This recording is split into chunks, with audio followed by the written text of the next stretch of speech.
Welcome to Kibbe on Liberty. This week we talk with Jason Stapleton about wealth and power, getting away from false promises in Washington, D.C., and getting it done for your own damn self. Check it out.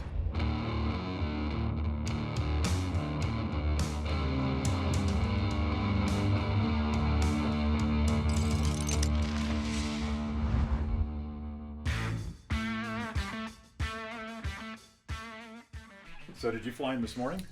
Actually, last night. Yep. Yeah. Oh, I wanted to be fresh for our interview. That's good. It would be a rough flight in the morning. Yeah.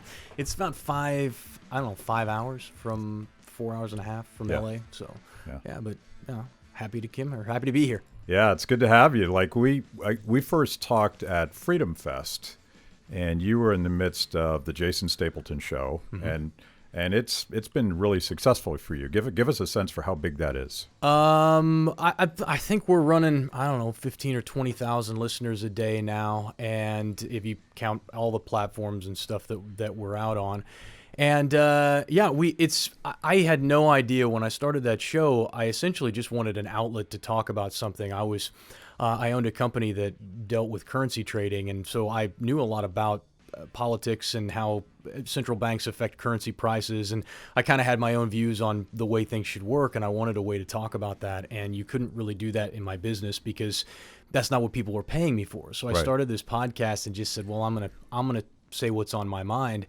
and we started that in 2014, and we built into the election, and it kind of blew up, and I built a studio out in Kansas, and it was, I'm still shocked that it's as popular as it is. All I do really is get on there and talk about what I think is important. Yeah. And people, for some reason, listen. Yeah, it started off as basically a small libertarian perspective on stuff that was happening, arguments that people were having. But tell us about the evolution, because you're in the process of rebranding yourself yet again. Yeah, I don't want to.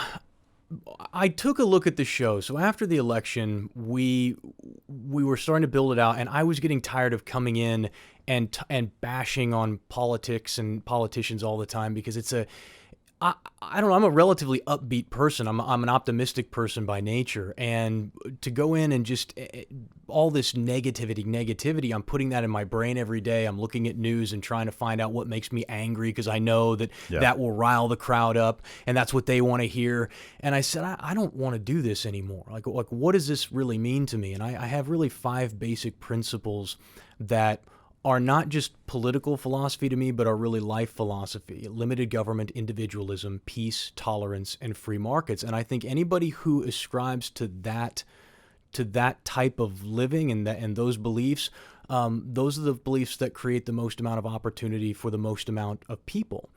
And I realized that a lot of my audience had absolutely no desire in applying those principles to their lives. They just wanted to come in and bitch about politics. Yeah. And so I made a decision that I was going to change the show. And so we decided we were no longer going to talk about that, and we were going to look at these principles and these ideas more of how do we begin to use them to change ourselves, and by that, by doing that, change our culture. Yeah. And I know if we can do those two things, that politics changes on its own.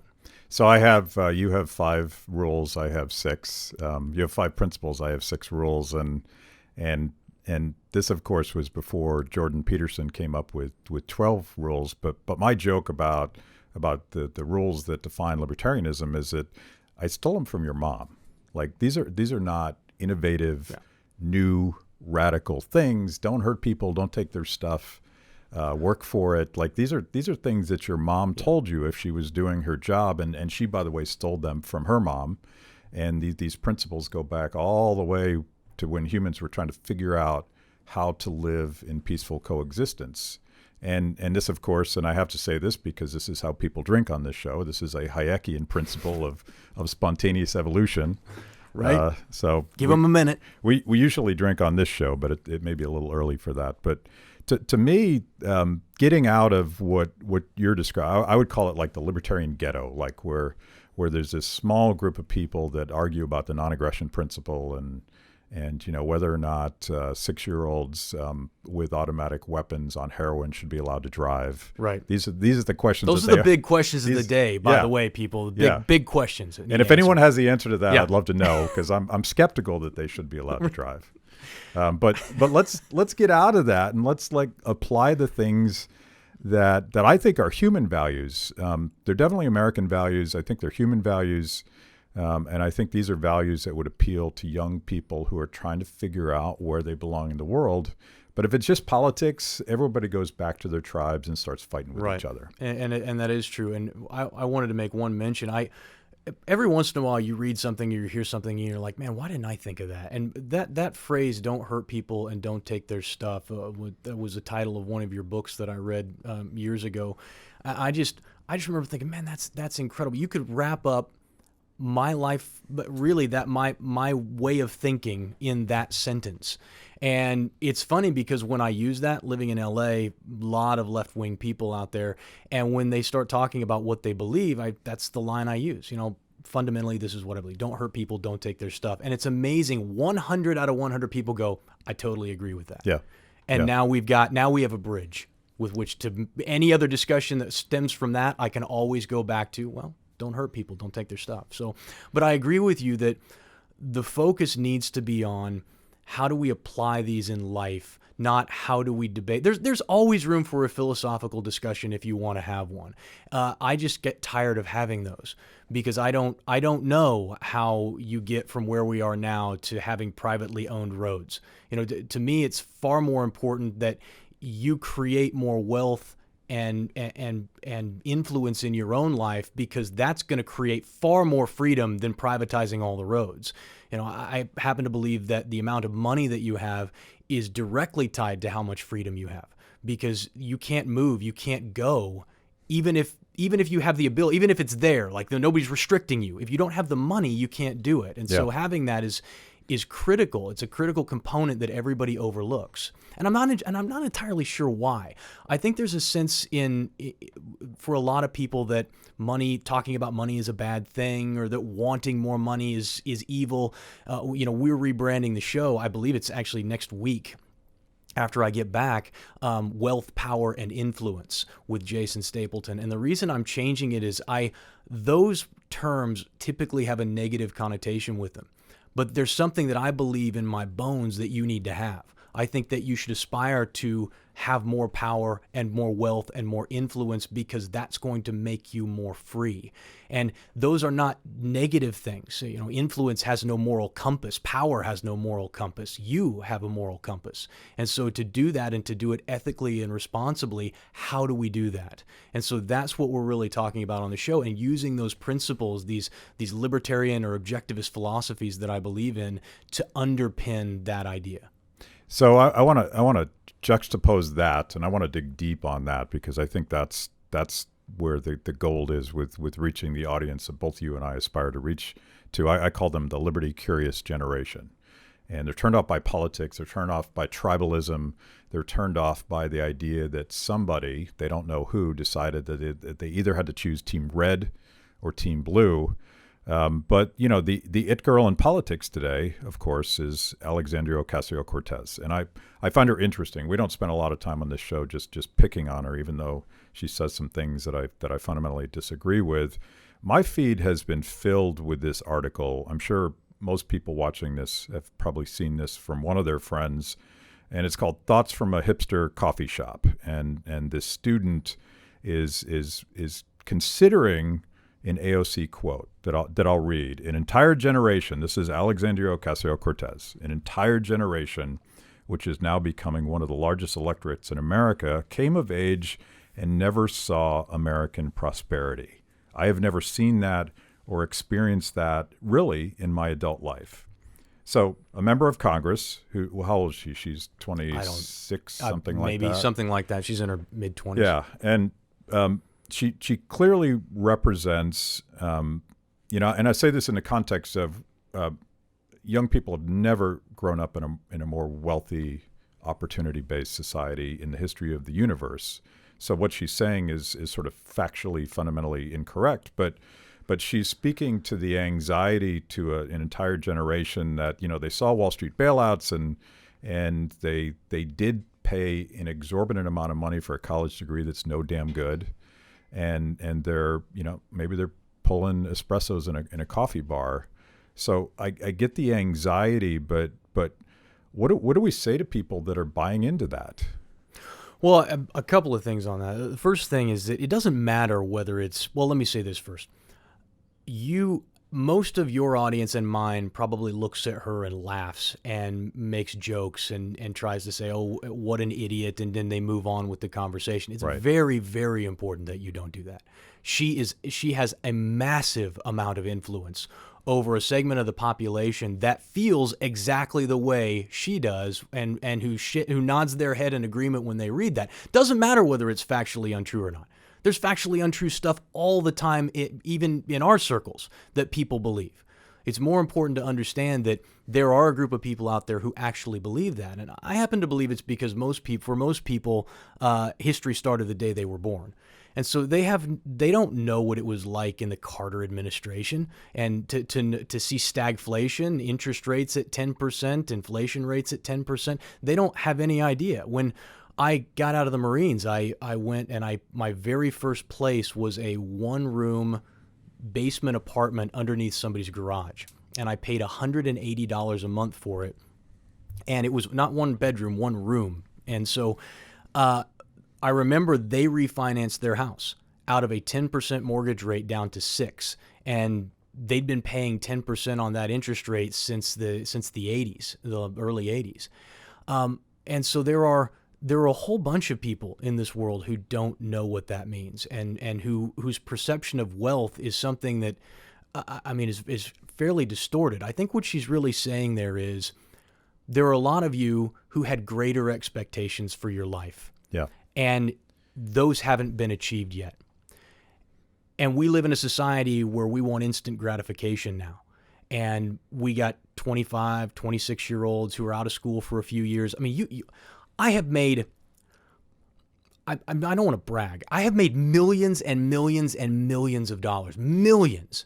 And at the age of 26, I was parked in my truck outside of Lowe's, bawling my eyes out because I was flat broke, living in somebody else's basement with no idea what I was going to do with my life, no idea where I was. I just knew I wanted something better, wondering if it was wrong to leave the Marine Corps. I was in such a dark place. And now at 40, it's just amazing how far you've come. And so historical perspective, knowing a little bit is helpful, but understanding that, hey, it doesn't happen right away. Yeah. But back to what she was saying specifically, you have to understand that there are a group of people who were lied to. And I think when I approach it, that's what I tell them. I say, listen, you were lied to. You weren't lied to in the sense that we don't live in the greatest nation, we don't live in the greatest country on earth, or one of the greatest countries on earth. It's that you were told that this was going to be easy. Yeah. And it ain't easy. Yeah. Nothing's easy. You were told that your life was going to be planned out, and that if you just followed all these steps, that you would have the American dream. And it doesn't work like that. So it's okay. You're okay. Everything's going to be fine. Just keep moving, keep pushing, have some direction. And so when we talk about these things on my show, that's a lot of what I talk about, is you were lied to, but there's more opportunity. It is easier now to become wealthy than at any point in human history. There's this great, and I think about this in the context of how politics corrupts our responsibilities to go out there and get what we want. And there was this great interview with Bob Dylan and Jan Wenner, I think is how you say his name, but he's the founder of Rolling Stone magazine, old hippie lefty guy, and he was worried about the George W. Bush administration. They're talking, I think, primarily about war. And by the way, you can't find this interview unless you have a paper copy, because Bob Dylan didn't give him the answer he wanted, because he ultimately said, politics is not going to solve this problem. You have to do it for your own damn self. And that's stuck in my mind ever since then, because that is the essence of the human condition. Any politician, Alexandria Ocasio-Cortez, Elizabeth Warren, Donald Trump, they all promise that they're going to make your life better, but that's bullshit. Like, you're going to make your life better. That's right. And maybe your wife and your family and your friends, they're going to help lift you up. But if you don't take the first step, don't expect anyone else to do it for you. There's a saying, I don't know who originally said it, but the saying goes, everyone's walking around with their umbilical cord hanging out, looking for some place to plug it in. And I find that to be shockingly true from almost everybody.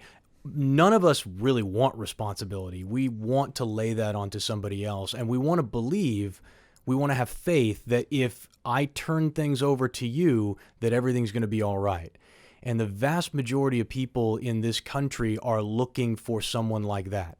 If you look at, I went back and just pointed out, when George Bush was elected and they said it was the end, he stole the election, this was the end of democracy and everything, we're still here. And then when Obama got into office, all your freedoms were going to go away. And, now we're going to be living in a socialist state and we're okay. And now you've got Trump in office. Now the left-wingers are screaming that this is going to be the end. And the fact is, none of those guys matter. They just don't. I was eating for a while. I was a hired gun. I did security work in Iraq and Afghanistan, and one day I was coming down. There was a building that we all lived in on the streets in Erbil, which is in northern Iraq, and I come down. I lived in the house that had the kitchen in it, and in the kitchen they had a guy who would come and he would basically cook you pretty much whatever you wanted: eggs, bacon, that kind of stuff. And I didn't like breakfast, but I usually got a cup of coffee, and I went into the big kitchen area where all of us would sit. And there was a guy sitting across the table from me that worked on a different team. So we had teams of about 20 people, and he was on a different team. So I didn't know him very well. But I was talking with another guy that I did work with, and we were watching Fox News was on the TV, and I don't remember what they were talking about, but I remember he and I, a guy I was friends with, were having a conversation about just how terrible it was. And I looked over at this guy and I said, so he'd been really quiet. I said, "Hey, what do you think?" And he said, "What, that?" I said, "Yeah." He said, "Oh, I don't care." And I said, what do you mean you don't care? Like, you don't care about our nation? You don't care about, I was confused. My right-wing brain just couldn't function in that type of thinking. And I will never forget it. He's eating cereal. He's shoveling it into his mouth just about as fast as he can, and he drops the spoon. It lands in the milk. The milk splashes out of the bowl, and he looks at me, and he goes, "Do you really want to know?" And I said, "Yeah, I really want to know." And I don't know. People are weird who do that job. So you're half wondering whether the guy's going to come across the table at you because he's angry that you're pushing him during his breakfast time. But you're not going to back down. So, yeah, I want to know. He goes, "I don't care about what any of those guys do because I'm a winner." And he said, "You know what winners do?" I said, "No, what do winners do?" He said, "They win." He said, "It doesn't matter what they do. I will find a way to win because I'm a winner, and that's what I do." That's all he said. He picks the spoon back up, continues to eat. I said nothing. Yeah. It was that is the mindset that I have and that I want everybody to have, is that none of these guys are going to fix your problems, and none of them can keep you from doing what you need to do. The poorer you are, the more difficult it is for you to get away from people like that. You can look at Venezuela. Okay? The only people left there are the people who didn't have the money to leave. Everybody else is gone. Take a look at what we've done in Damascus. The only people still in Damascus are people who don't have any money. They literally didn't have the means to leave. Nobody can keep you down if you have the means to resist. And that doesn't mean just the political means. It means the financial means as well. Yeah, and it's a lot of work. And it's uncomfortable, and taking that responsibility. I sort of consider my life philosophy sort of half Ayn Rand and half Jerry Garcia, because Jerry was, of course, a Hayekian. He didn't know that, but he didn't believe in telling anyone else what to do. And Rand gets a bad rap because she focuses on individualism and she calls it selfishness. But what she's really talking about is that personal responsibility when you look in the mirror and you're like, something's not right. Something's not right with my life. Something's not right with society. Whatever it is, whatever the problem is, objectivism or at least Rand's moral philosophy, whatever you want to call that, was all about the responsibility of individualism, of freedom, the freedom to actually fix a problem. It's not actually the freedom to shrug, even though she named a book after that. All the characters in Atlas Shrugged are trying to fix a problem that's actually bigger than themselves. So I feel like it's a fundamentally libertarian thing, but anybody promises you that you're not going to have to work your ass off, again, they're lying to you. Well, and I think to talk about Ayn Rand for a minute, when I first read I read Atlas Shrugged. I thought it was. I thought the writing was okay. I thought the messaging was amazing, but when I started to study objectivism a little bit, it turned me off. This idea that the personal pursuit above anything else, and there's no real discussion of charity and helping others. And I'm not one who really believes in sacrifices. I believe in choices. Mm-hmm. I think sacrificing, using that term, makes you a victim. Yeah. It allows you to put yourself in a victim state. But I do believe in charity. But the more I started to study what I believe, the more I really find I tell people I'm libertarian. I'm really an objectivist. And I think there is a lot of confusion in people's minds between selfishness and self-interest. Mm-hmm. They're not the same thing. They're two very different things. Selfishness says, I'm going to do what I want even though I know it hurts you. Even though I know it's going to damage you. Self-interest said, I'm going to pursue what I want for my life and allow you to pursue what you want for your life. And where it makes sense, we can cooperate, and where it doesn't, we can compete. But you take charity, for example. People are charitable not for any other reason than self-interest. Right? There's no other reason for it. It makes you feel good.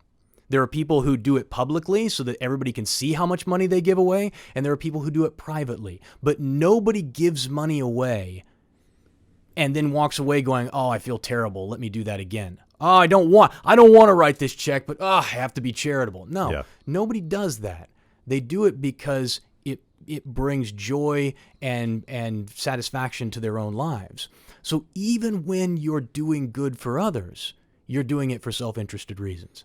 So I think once you make that distinction, people feel more comfortable with saying, yeah, I'm going to pursue what I want. And that makes Ayn Rand's message resonate with me in a way that it didn't before. A couple things about charity is I think localism and charity go together. The idea that you would want to help somebody or some nation or some community or some problem that you have no context for.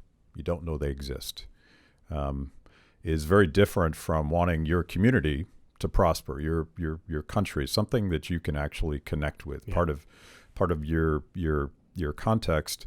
The other thing that's sort of fascinating, going back to my progressive friends, they think there's such a thing as forcing people to be more charitable, forcing people to be more generous, forcing people to care about other people at the point of a gun.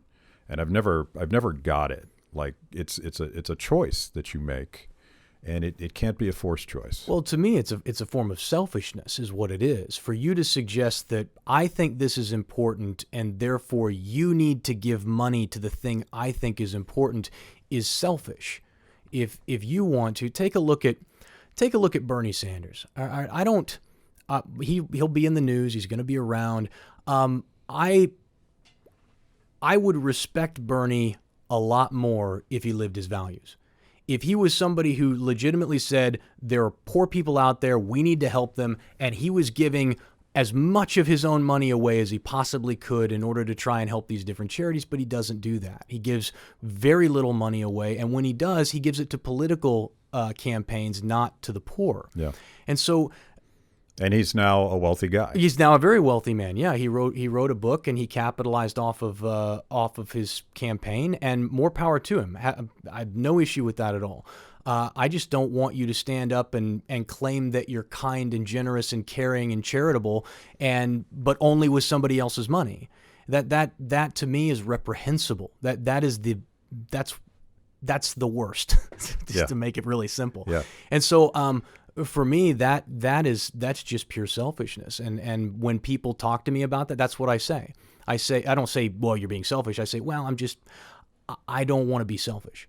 And then that sparks this idea. Well, what do you mean? Well, I can't force you to give to something I think is important. If I really believe it, I have a responsibility, if not the obligation, to try and convince you to give. But I have no right or authority to demand that you do it. And so I think that all of these ideas, one of the great things about living in Los Angeles is I get to try all this stuff out on people. And so I spend a lot of time when people find out that I have some little different political philosophies, they want to talk about it. And I love being able to try this stuff out. And what I find is we are far more in agreement on what we want as people than any of us want to admit. I mean, nobody wants pollution in the sky. My sister works in China and goes there several times a year, and it's just she comes back sick every time because of the air pollution. Yeah. Nobody wants people starving in the streets. Right?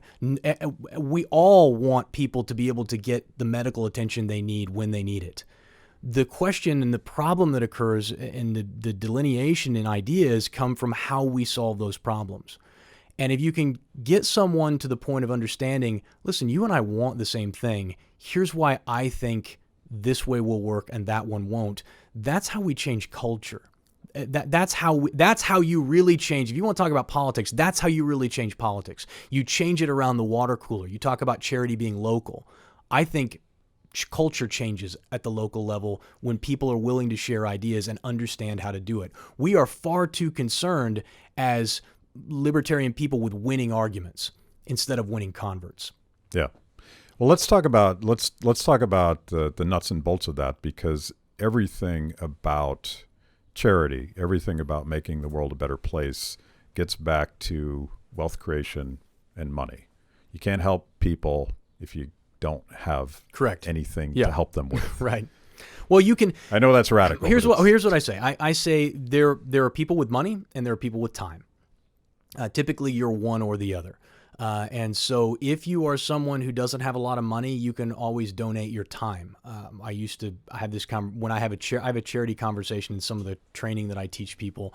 And one guy said, I don't really know. I don't have a lot of money and I don't know how I'm barely making ends meet as I'm trying to grow my company and I don't know what to do. And I said, look for an opportunity to just do somebody right. And it turns out that he works in heating and cooling, and some woman from his church, the unit broke down, and he was able to go out and for a few bucks, all the labor for free, get the thing back on in the wintertime, and she had hot water again. And he sent me an email, and he just said, man, I don't know why I never thought of it that way, but I did it.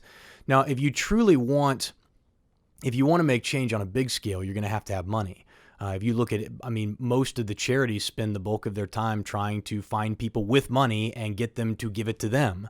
And when you're a person of means, that's really what you do.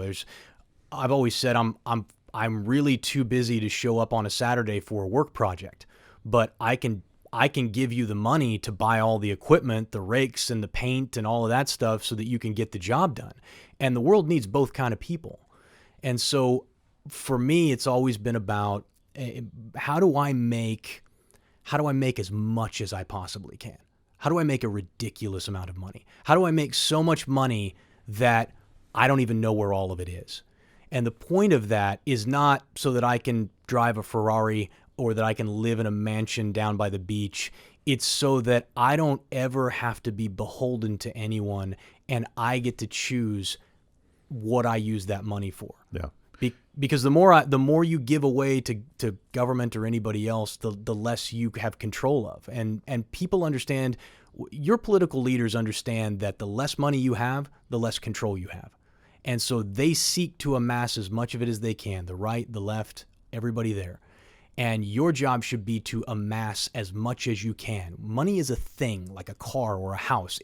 You should want to acquire it. You should want to have as much of it as you can because that provides you the most control. Yeah, and of course the way that you phrase that would be shocking to young democratic socialists who think that it's somehow inappropriate to want to have money, but you're not talking about money at all. You're talking about autonomy. You're talking about control over your own life.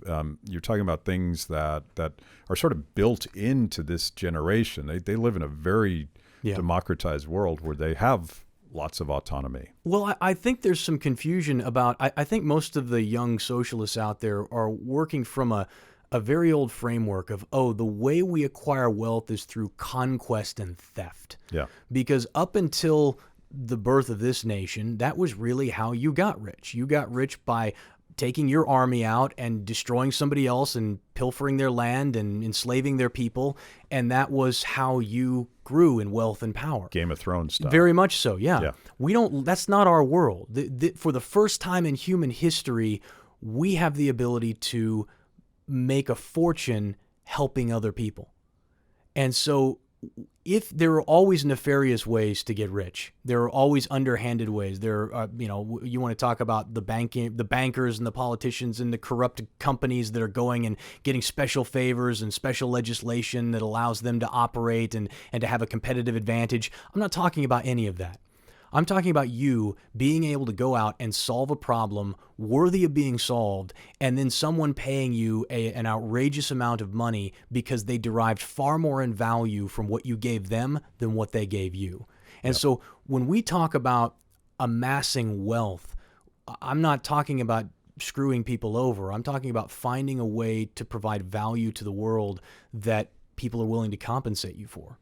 I think this is one of the reasons why the progressive left, I didn't really see this coming, but it makes perfect sense to me now. The way that they attack the gig economy, the way that they go after Uber drivers and the way they go after Airbnb and Thumbtack or whatever those decentralized structures by which a young person can create wealth, create their own destiny, because they choose the jobs they want to work for. They don't have a boss in the sense that you and I did when we were young. They build it a la carte in a way that eliminates the need for unionism, eliminates the need for government support programs that sort of transfer that power to the middleman, the government.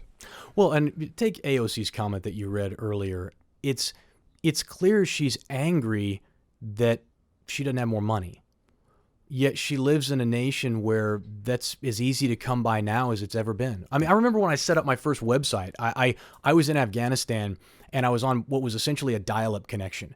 And at that point, there were maybe some of your audience, they're not into this, but there are drag and drop web builders now that you could literally have a website up in 3 hours and it would look decent. It wouldn't look terrible. Mm-hmm. I can remember sitting in Afghanistan and I had like 3 browser windows open and I was looking at what's the code to change the color of the background of this website?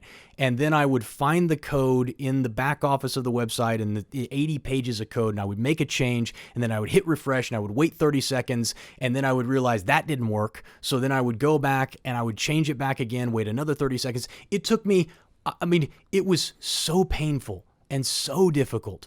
When I first started streaming video online, most people couldn't watch it. We were still at a stage where, especially if you were overseas anywhere, live streaming was not a thing, and certainly not on your phone. Now, good grief, you can have a website up in an hour. You can literally open your phone up and start recording and messaging and building a brand and a reputation online. That's all new, and it's all free. It costs you nothing. The phone's already in your pocket. YouTube's free. There's no excuse. If you are poor in America today, it's because you don't want it. It's because you don't have the drive or the ambition or the willingness to risk. That's the only reason. That's it. So if you're going to be poor and you want to stay poor, accept it and don't be angry, or go out and get it, because it's easier now than it's ever been.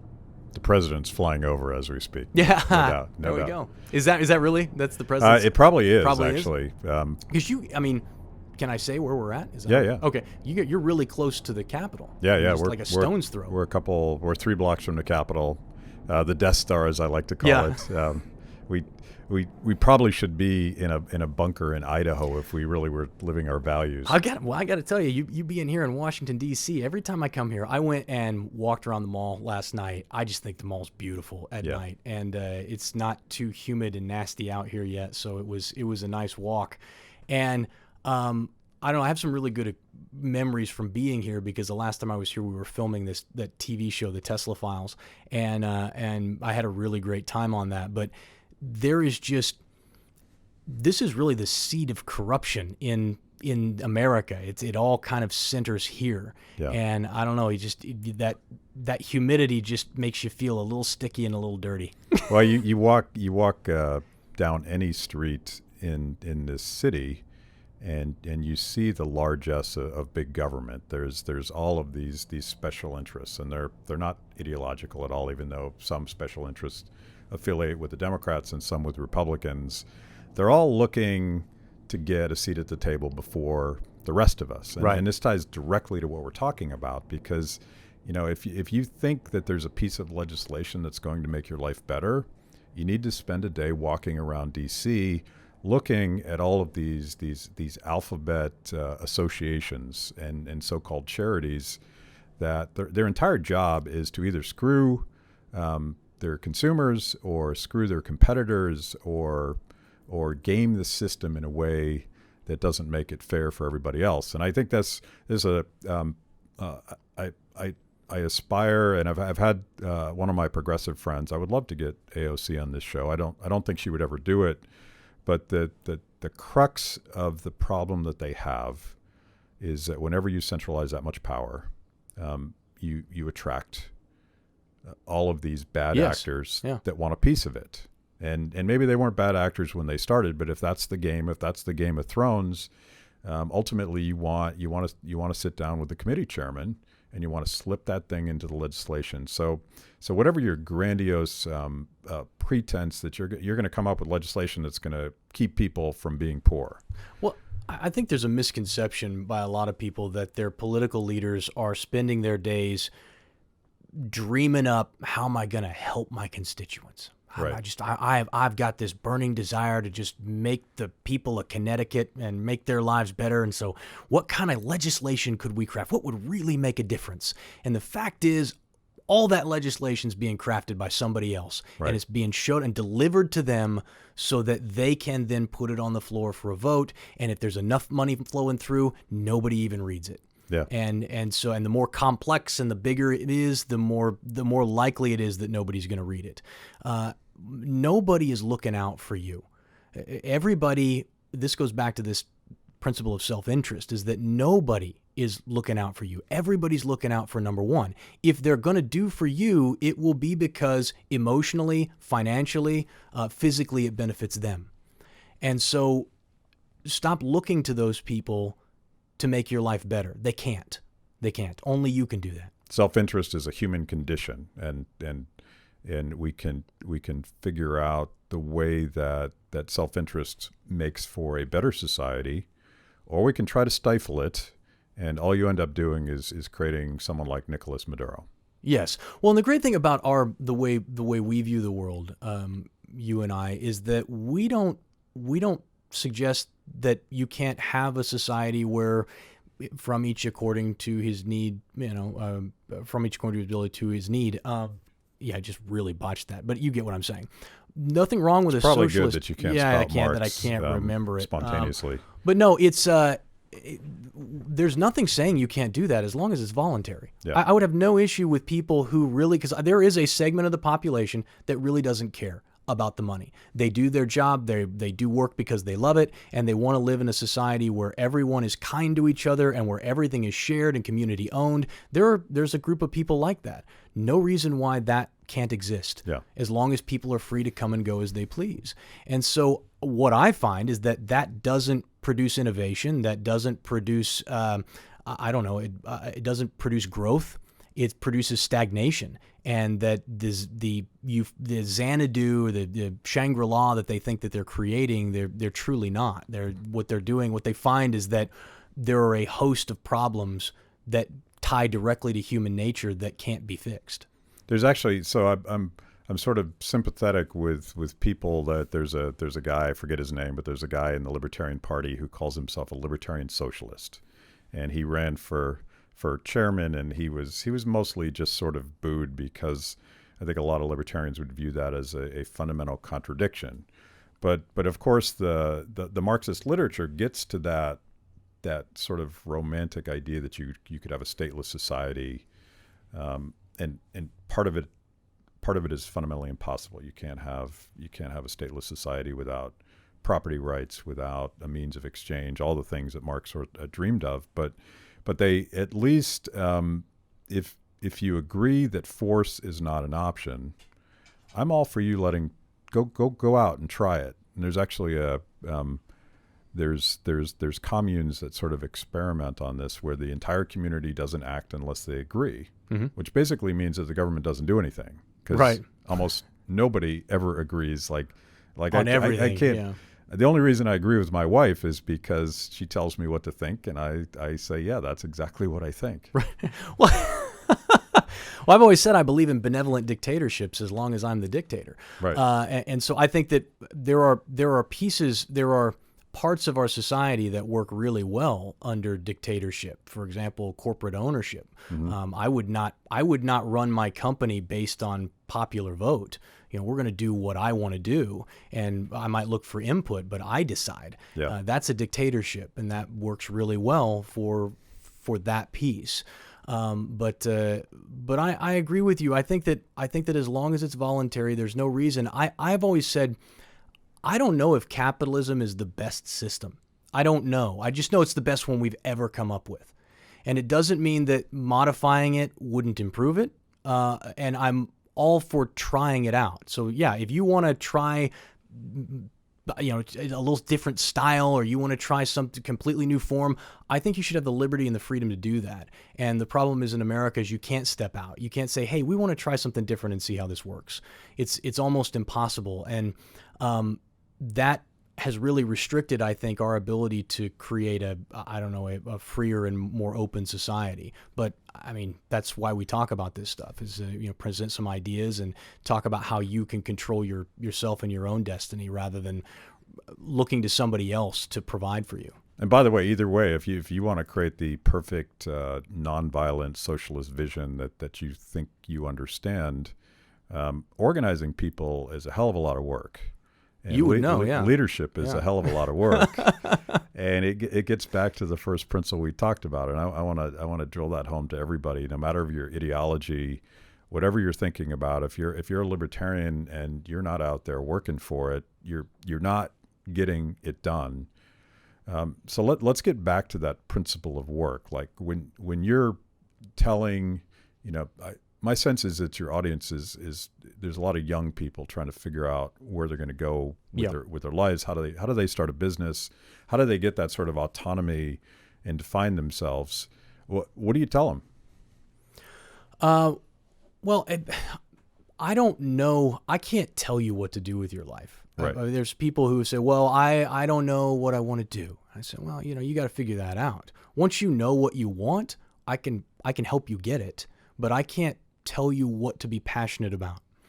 And so what I did, I can tell you what I did.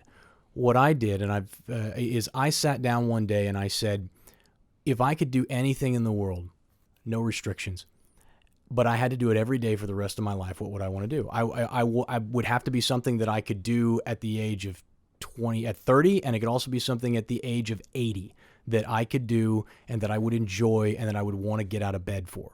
And then where would I want to do that at? Again, no restrictions, just completely wide open. If I could build the life from scratch that I wanted, no matter how grandiose, what would it be? And I started writing some stuff down. I wrote down my perfect day. Said, this is when I would get up, and this is what I would do very first thing. And then this is when I would go to work, and this is how long I would work for. And this is the kind of stuff that I think I would want to do during my day. And I listed it all out. And at the time I decided that the first time I did it, I said, well, I think I would like to be in the financial services business. I said, I don't know what, broker, I don't have any idea, but I know that interests me. And so starting at about the age of 30, that's what I kind of started doing. Was I invested a lot of time and effort and energy into that. And then about 10 years later, I became bored with it. And I said, well, what am I going to do now? I said, well, let's do this again. And I went back through it again. And I said, I built a lot of successful brands. I enjoy helping people more than anything else. Getting an email from somebody who says, what the advice you gave me helped change my life, and now I'm in a different place than I was. I'm much happier now. I'm much more successful. Whatever it is more rewarding to me than all of the money. And so I wanted to do something like that. And I believe so much in this idea of creating influence, amassing wealth so that you can be freer, that I decided I wanted to start a business, a consulting business that basically talked about that. So I don't know how to tell people what they want because everybody wants something different. But I can tell you that it's not going to come easy, that you're going to have to work for it. But what's really work? I mean, really, what do we do? Look at it. This is work. Yeah. Yeah. We're going to put this out, and a bunch of people are going to come listen to my show. My advertising rates are going to go up, and I'm going to make even more money. I literally sit in an air-conditioned studio and talk into a microphone or sit behind a video camera talking to people. I talk and I type. That's literally my entire job. I'm not out there grinding it in the fields. I'm not roofing a house in Georgia in July. I'm not doing any of that stuff, okay? The idea of work today is so different than what it was a generation or two ago that I think, you really need to stop complaining. Yeah, you might have to work. I always said I got rich between 10 and 2. I worked my regular job, and starting at 10 p.m. to 2 a.m., that's when I worked on what I wanted to work on. That's how I built my brand and my business. If you're not willing to do that after you've been laying around in a chair all day, if you can't spend 3 or 4 hours working on your vision and sleeping a few less hours a night for a little while, I mean, then be satisfied. Be satisfied never achieving. Be satisfied with a level of mediocrity somewhere between total failure and your true potential, because that's where you're going to live along with 90% of the rest of the population. Just accept it because you're not willing to do what's necessary. Getting rich, having fame or success or whatever it is you want is a byproduct of 2 things. Number 1, knowing the cost. What is it going to cost for me to achieve this? And number 2, pay it. That's it. It's the same. Life is that way. Figure out what it costs to get what you want and then pay the price. If you're not willing to, then don't complain and cry, because we don't live in a world anymore where you're limited by your physical restrictions or, we don't have a shortage of time unless it's self-imposed. All of that is nonsense. It like I said, it's easier now than it's ever been. And by the way, so paying the price gets you to a point where you can actually wake up because you love your job. Yeah, I work 24 hours a day in my mind. Even when I'm sleeping, I'm thinking about stuff, but it's a freaking joy to do what I do. But it wasn't fun getting to where I am today. There was a price to be paid. No, I remember when I started my company, my first company, I got up at 4:30 every morning and I drove downtown and I worked until 3 or 4 in the afternoon. And then I came home, I spent a couple of hours with my kids, and then I would work until 10 o'clock at night.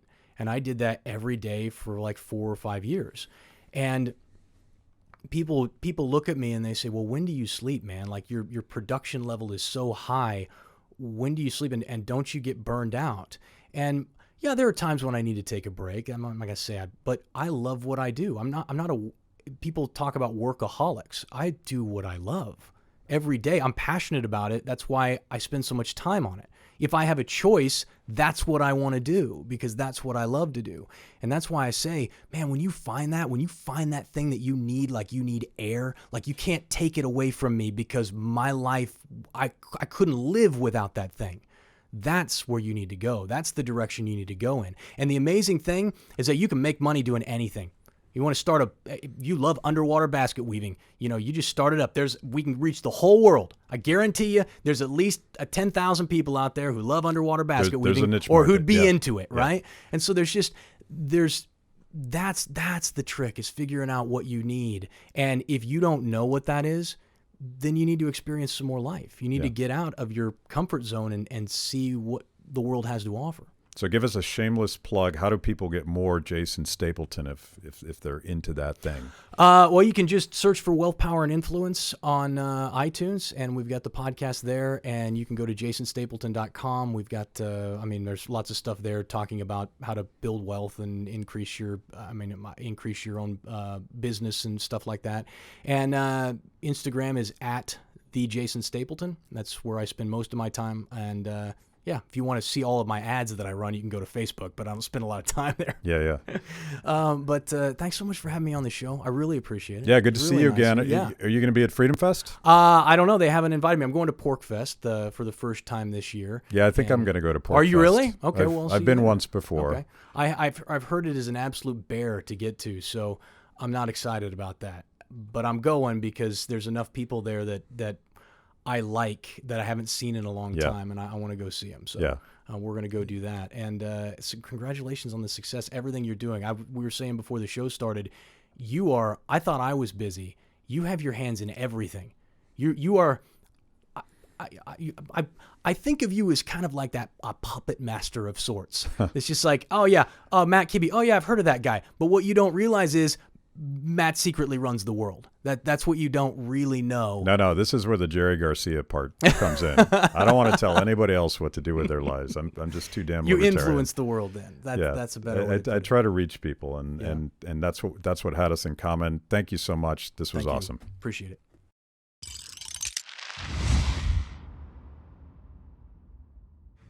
Thanks for watching Kibbe on Liberty. By now, you know this is the most important event of your week. So make sure you subscribe on YouTube.